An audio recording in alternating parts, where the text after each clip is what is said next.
Hi, I'm Scott Jensen, former Assembly Speaker, I'm Chuck Chvala, former Senate Majority Leader.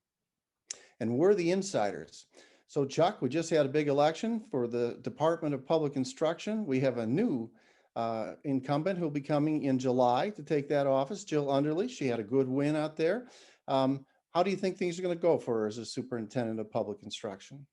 Well, I think relatively smoothly. I mean, although spring elections, we've mentioned this before, generally tend to favor Republicans and the more conservative, smaller turnout.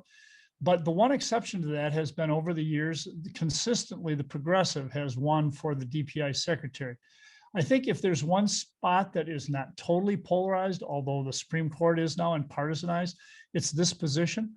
But I think that still, you notice that the speaker took really a pretty strong slap at Underly and said there wouldn't be another dime for this department, which is controlled by the teachers union. Well, no, there were more than 500,000 people in Wisconsin who voted for her, and she got a landslide victory of more than 57 to 58%. I think she'll do well. I think she is not a partisan. She immediately reached out her hand in spite of the fact that she had just been slapped by Robin Voss and said, hey, I want to work with the speaker and I want to see if we can get things done. I think it's all about public education. She articulated that. And I think she'll do a good job and manage this. And it will be one of the least partisan of the now totally partisan offices that we have in the state of Wisconsin. Well, I guess I'm going to disagree with your assessment there. Not that I don't think she's going to do well. She worked at the department for many years, so I think she'll be familiar from day one as to how the bureaucracy runs at the Department of Public Instruction. I don't have any doubts about that. But she clearly ran as a partisan Democrat and as a progressive in the race. And the Democratic Party stepped up and spent nearly $1 million in the campaign. That was something new that we haven't seen before. Historically, that has been the teachers union that spent $1 million in these races to make sure that their candidate won. This time it was the Democratic Party that made sure their candidate won. Interesting race between a moderate Democrat and a progressive Democrat. The progressive Democrat won in the statewide race. She ran a good campaign. I don't think there's anything doubt about that. I think she will be haunted by some of the things she said in the campaign. She spent most of the campaign attacking, or a lot of it, attacking the Republican legislature and its policies.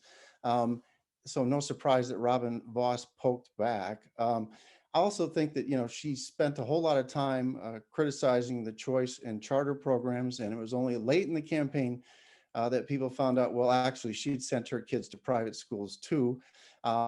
I think if she tries to do anything in that area, I think she's going to get those questions from people. But overall, again, she served as a bureaucrat there. The job is mostly bureaucratic, as well as a chance to have a bully pulpit to talk about the issues you care about. But you can't really change the law necessarily as a superintendent of public instruction. She promised big increases in spending on schools. She doesn't get to make that decision. The legislature and the governor make that decision. She can't impose a moratorium on choice and charter schools because the legislature and the governor do that. So her job is to administer the schools, and I'm sure she's got that background. Well, 58% of the people thought that she ran a good campaign and voted for her. And the only reason that the teachers union can't spend any money is because you guys took it all away from them. So that was the whole point of Act 10. It was not actually to reduce workers' wages. It was to take the political money out from the Democrats, from AFSCME and WEAC. But I think that at the end of the day here, Scott's right. The reason the Republicans don't fight too hard on this race is for exactly the same reason Scott just talked about. She doesn't pass the budget. She can't determine how much is going to be spent.